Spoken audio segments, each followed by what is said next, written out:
ഇരുവശങ്ങളുള്ള ജനങ്ങൾ ദയവായി സഹകരിക്കണമെന്ന് അഭ്യർത്ഥിക്കുന്നു.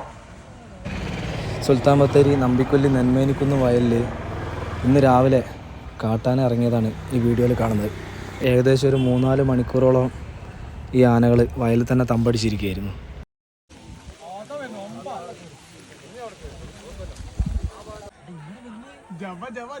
ഇല്ല, ആന ചെവി വട്ടം പിടിക്കടാ, അങ്ങോട്ട് കയറില്ല.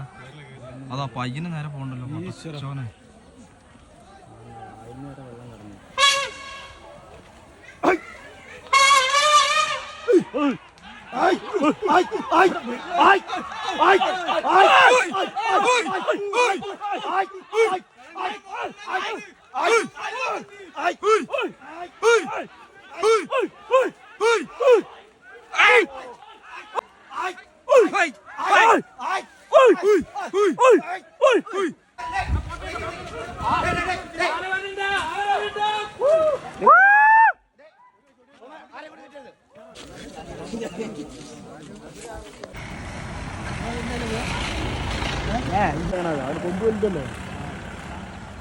കാട്ടിലേക്ക് കയറ്റിവിടുന്നതിന് സഹായിച്ച എല്ലാവിധ നാട്ടുകാർക്കും പോലീസ് ഉദ്യോഗസ്ഥർക്കും നല്ലവരായ കൃഷിക്കാർക്കും